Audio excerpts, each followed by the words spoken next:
साथ है, बच्चे हैं, और यही बच्चे, क्योंकि मैं बच्चे पर भी लिखता हूँ, तो हाँ, बच्चे मन के अच्छे और बहुत सच्चे होते हैं। कभी कभी माँ बाप भी मुसीबत में पड़ जाते हैं बच्चों की बात सुनकर, क्योंकि उनको तो निश्चल रहते हैं। खैर, अभी होली पर वे बात करेंगे। देखिए, एक कवि के उपलब्धि क्या होती है, मैं देख रहा था, ध्यान चाहूँगा। जितने लोग भी बैठे हैं, मैं समझता हूँ कि हमारे लिए लाखों के बराबर है, और सही रूप में साहित्य को समझने वाले ये बिरले लोग होते हैं, और यही लोग दुनिया में इतिहास रखते हैं। नहीं तो खाए पिए और अपने ज़िंदगी में मस्ती में रहे और दुनिया से चल गई, क्योंकि दुनिया में तो सबको एक दिन जाना है, लेकिन कुछ ऐसा करके जाओ कि दुनिया आपके जाने के बाद याद रहे। ये है जिंदगी का मतलब। ये नहीं है सिर्फ अपने स्वार्थ तक के लिए दूसरों को वो दिखिए, वो जीने की मजा कुछ और है। तभी हमारे सिक्केबाल साहब देखिए कितना बेहतरीन अपनी वैचारिक कविता सुना रहे थे। मैं देख रहा था कि हमारे जो मातृशक्ति बैठे हैं, उनकी आंखों में आंसू आ गए। ये है हम कवियों की उपलब्धि। एक बार जोरदार ताली स्वागत करें। ये है हमारी शक्ति। लेकिन कवि सम्मेलन का एक मंच है, हम कविता के साथ साथ संदेश के साथ साथ इतिहास का मनोरंजन भी करते हैं। तो ध्यान चाहूंगा, इन्होंने होली पर जिक्र किया, तो भानु भाई होली पर जिक्र किया भी, और मैं अपना होली पर क्या बता रहा हूं कि मस्ती में है जीजा साड़ू, कि मस्ती में है जीजा साड़ू, पेड़ रहे थे चिकन दारू। ऐसे ही होता है कि मस्ती में है जीजा साड़ू, पेड़ रहे थे चिकन दारू। महलों वाले भांग पीकर मनाए होली, मोहल्ले वाले भांग पीकर मनाए होली, उदास में आज फिर से गरीब की होली।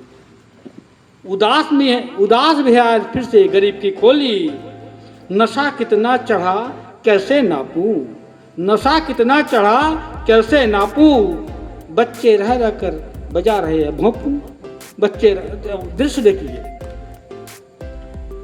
मांगी लाल ने दारू मांग कर, अब जानते हैं आप लोग, शायद नहीं जानते मातृशक्ति, लेकिन हम लोग देख चुके हैं कि झूठा गिलास इससे थोड़ा सा उसका थोड़ा सा लेके अपना पैक बनाते हैं, वहीं पी लेते हैं टंग।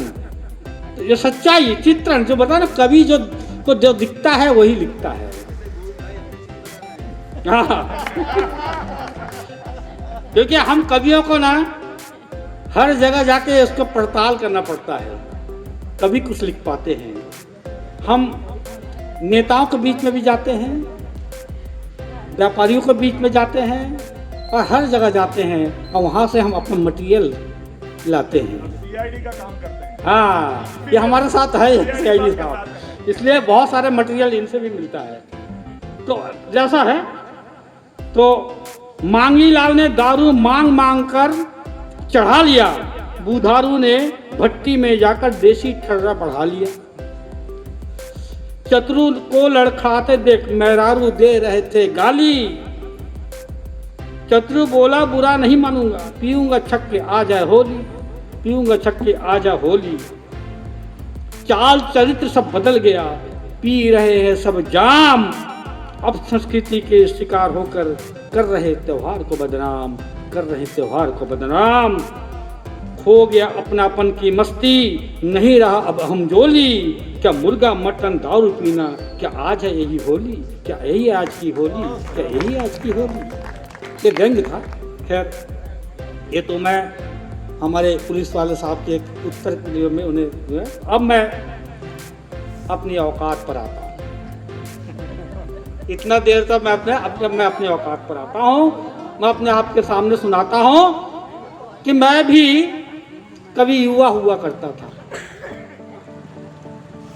मैं शादी के पहले एक बात बता रहा हूं। शादी के बाद पहले तो बहुत दहाड़ा करता था, शादी के बाद में मियाँ नहीं लगा हूं, क्यों शेरनी जो घर पे बैठी है। तो एक दिन श्रीमती जी दहाड़ कर बोली, अजी सुनते हो? मैंने कहा बोलो भाग्यवती। तो हमारी शेरनी क्या बोलती है, अजी सुनते हो? मैंने कहा बोलो भाग्यवती। तू नक्कर बोली, काहे के भाग्यवती? अगर मैं भाग्यवती होती तो तुम्हारे जैसे फोकट सब कभी के पल्ले थोड़ी पड़ती। तो मैंने कहा ठीक है बोलो भगवान। बोले फालतू बकवास मत कर, चलो डॉक्टर के पास। मैंने कहा क्यों, मुझे क्या होगा, डॉक्टर के पास क्यों ले जाओगी? बोले बकवास मत करो, रात भर बड़बड़ाते हो, न खुद सोते न हमको सोने देते। घसीट कर घर डॉक्टर के पास ले गए। डॉक्टर के पास जाकर बोले डॉक्टर साहब देखे तो इनको क्या हो गया है, ये रात भर बड़बड़ाते हैं, न खुद सोते न हमको सोने देते। डॉक्टर ने मुझे ऊपर से नीचे तक मुआयना करके देखकर बोले, मैडम जी इस बेचारे की इलाज तो आप ही के पास है। वो बोली कैसे? बोले मैडम जी इस बेचारे को थोड़ा दिन में बोलने का मौका तो दिया। बेचारा अपने दिल की बात दिन में नहीं बोल पाता है, इसलिए रात को बड़बड़ाता है। वहां से निपट कर घर आए। घर आकर बैठे थे, पड़ोस के बच्चा बोले अंकल जी। मैंने कहा बोले बेटा। अंकल जी आपकी स्त्री है क्या? मैंने कहा क्यों, सामने हट्टी कट्टी खड़ी तुमको दिखाई नहीं देता क्या? नहीं अंकल जी ये वाला स्त्री जो करंट वाला, करंट से चलती है, करंट मारती है। मैंने कहा बेटा छू कर देख कितनी करंट मारती है। ये तो मुसीबत होता। और मैं एक बार एक जगह डायलॉग मार दिया, जहां ना पहुंचे रवि वहां पहुंचे कवि। हम तो फंस गए बोल के। हम पड़ोस के बच्चे आए, बोले अंकल जी कवि महोदय आइए तो आइए। बोले क्या हो गया?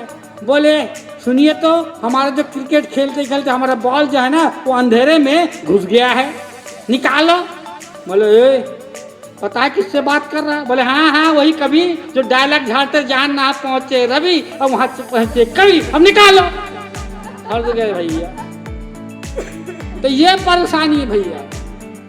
अब मैं अपनी शादी की बात बता रहा हूं, मेरी शादी की बर्बादी। अभी आ रहा था तो हमारे ये जाटव साहब को देखा है ना, बोले क्या बात है गोविंद भाई, एकदम सज धज के दूल्हा बन के आए हो, क्या बात है? मैंने देख जाटव भाई, एक बार एक कवि सम्मेलन में गया था, हाफ शर्ट पहन के टी शर्ट पहन के गया था तो 2000 रुपये मिला था। अच्छा, इसके बाद एक कवि सम्मेलन गया तो फुल शर्ट पहन के गया था तो वहाँ 4000 रुपये मिला। तो मैंने सोचा अरे वाह क्या बात है भाई, आज तो सूट बूट पहन के आया हूँ। अब और क्या भैया, ये बात सुन लिया था हमारे ये भानु भैया, तो कैसे मेरे पकड़ के ले गए। बोले गोविंद भैया ऐसी बात होती तो बनियान पहन के नहीं जाता है। तो ये परेशानी भैया।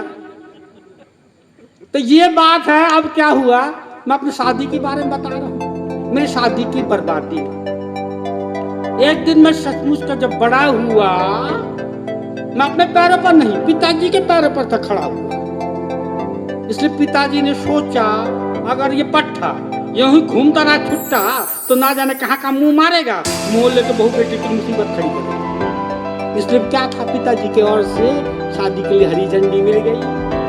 शादी के बातें सुनते ही खुशियों से मेरी बाहें खिल गई। फिर क्या था, शादी की इश्तेहार देने एक दिन मैं अखबार के दफ्तर भागा जा रहा था। उधर सामने से दोस्त आ रहा, उसे देख कर मैंने जान तो मुँह फेर दिया, पीछे से आके मुझे घेर दिया। बोले क्या बात है बच्चों, बहुत खुश नजर आ रहे हो, इतना उछल कर कहाँ जा रहे हो? मैंने कहा देख भाई, मेरे माता पिता ने मेरे शादी के लिए बना लिया मन, उसी के लिए जा रहा हूँ देने विज्ञापन। इतना सुनते ही उसने कहा होते हैं भाई, जरा सा भी दया नहीं आई, ना जाने मन में कैसे कैसे तमन्नाएं रखते हैं, अपने औलाद को सुखी भी नहीं देते। आपको क्या बताऊं भैया, वो दोस्त इतना जिद्दी अड़ा वो मेरे पीछे पीछे चल पड़ा। घर दे दे के हम लोग जब दोनों अखबार के दफ्तर पहुंचे, एक चूहे नुमा आदमी हमसे आके पूछे, बोले आइए बैठिए फरमाइए, बोलिए क्या चाहिए। मैंने थोड़ा सा पूछाते कहा मेरे लिए बदली चाहिए। इतना सुनते उसने मुझे ऊपर से नीचे तक पूरा पता नहीं मनी मन का क्या बड़बड़ाया। बोले ठीक है विवरण तो लिखवाइए। मैंने कहा लिखो। कद 7 इंच 5 फूट, दहेज में भारी चूड़ी, रंग गोरा रिष्पुष्ट। इतने सुनते ही दोस्त ने कहा दोस्त क्या बकता है, लड़की वालों को ठगता है, तू तो मरियल दुबला पतला है, ऊपर से भी जुबान से भी हकला है। मैंने कहा अबे मेरी खुशी हमेशा से तेरी आंखों में क्यों गड़ता है, अभी विज्ञापन में ऐसे ही लिखना पड़ता है। इतने में वो अखबार वाले ने कहा भाई साहब आगे भी तो बोलिए, अपना आय का पिटारा तो खोलिए। मैंने कहा लिखो आय 5 अंकों में। भैया इतना सुना कि नहीं दोस्त नहीं गा रहा, उसने फिर टोकते हुए कहा अबे उल्लू बनाता है, तू तो एक पैसा भी नहीं कमाता। तो मैंने कहा भैया मैं यहाँ कमाई अपना थोड़ी दिखा रहा हूँ, मैं तो अपना बाप का ही लिखा रहा हूँ। इतने में अखबार वाले ने कहा भाई साहब बस बंद करिए आप लोग अपनी बहस, आगे भी तो बकिए, अपना शिक्षा का पक्ष तो रखिए। मैंने कहा लिखो शिक्षा MBBF LLP। अरे भैया इतना सुना के नहीं, दोस्त ने गुस्से से घूरते हुए कहा अबे बता बे ये सब क्या खेल है, तू तो मैट्रिक भी फेल है। मैंने कहा वही तो बता रहा हूं, MBBF मतलब मैट्रिक बार फेल, LLP मतलब लंबी लंबी पेल। ले दे के जब अखबार में विज्ञापन छपा, कुछ कन्या के पिता मुझे देखकर हो गए थे खपा। मेरे पिताजी को बोले देखिए भाई साहब एक बात कह देता हूँ साफ साफ, भले ही आपको लग सकता है दुख, पर आपके उल्लू के पट्टे को लड़की सौंपने वाला बाप होगा मूर्ख। फिर भी भैया एक दिन एक चमत्कार हो गया, एक कन्या के पिता को मैं पसंद आ गया, पता नहीं मुझ में क्या देखकर उनको मैं भाग गया। बाद में पता चला बातें तो कुछ और थी, उस बेचारे की आंखें कमजोर थी। अब बताइए क्या ले दे के पंडित जी को भारी दक्षिणा का लालच दिलवाया गया और कन्या के कुंडली से मेरी कुंडली हुबहू मिलवाया गया। फिर मेरे पिताजी ने कन्या के पिता को बोले देखिए भाई साहब मैं बात करता हूँ साफ साफ, दहेज लेना है मेरे लिए पाप, मैं हूँ सख्त दहेज के खिलाफ, पर मेरे इस घर को अपने बेटी का घर समझ लीजिए और अपने बेटी के लिए टीवी फ्रिज कूलर गाड़ी वाड़ी तो भेज दी। मैं पिताजी की बात सुनकर गदगद हुआ, तपाक से मैंने पिताजी का चरण छुआ और कहा हे पिताजी आप तो महान हैं, मेरे लिए साक्षात भगवान है। खैर ले दे के जब उस अशुभ दिन की शुभ घड़ी आई, मैं उधारी के पहन रखा था सूट बूट टाई, सहरा बांध कर जिस जंतु पर मुझे बिठाया गया, बाद में उसे मुझे घोड़ा बताया गया। पर मुझे तो घोड़ी पर बैठने का मन था, पर मेरा दुर्भाग्य उस दिन घोड़ी का अनुसंग भी था। फिर क्या बता भैया, घोड़े पर बैठते ही कुछ लोग मुझे देखकर हंस रहे थे, कुछ दोस्त मजे ले लेकर फप्तियां कस रहे थे। एक दोस्त मुझे दूर से घूर रहा था, उसको मैंने पास बुलाया, उसके कान में फुसफुसाया और कहा अबे कैसे लग रहा हूँ। इतना सुनते ही दोस्त ने कहा किसी मूर्ख को अपने बर्बादी पर खुशी से इस तरह से ऐंठे देख रहा हूँ, पहली बार किसी गधे को घोड़े पर बैठे देख रहा हूँ, किसी गधे को घोड़े पर बैठे देख रहा हूँ। तो मित्रों ये पूरी आप अंतिम निचोड़ देखिए, ये पूरी कविता किस उद्देश्य के लिए लिखी गई है जानना चाहूंगा। ये जो मैंने इतनी सारी लंबी कविता सुनाई है, इसके पीछे का उद्देश्य क्या है कि मित्रों हमारे देश में लोकतंत्र में इतने सालों से यही तो आजमाया है, हर चुनाव में घोड़े पर गधे को बिठाया है, घोड़े पर गधे को बिठाया है। ये है मेरा उद्देश्य, इस कविता के पीछे का उद्देश्य था। अब मैं बस अंतिम एक कविता आपके सामने प्रस्तुत करूंगा।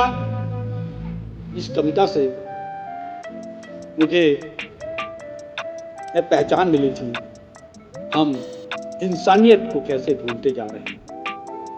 उस कविता को सुना रहा हूं।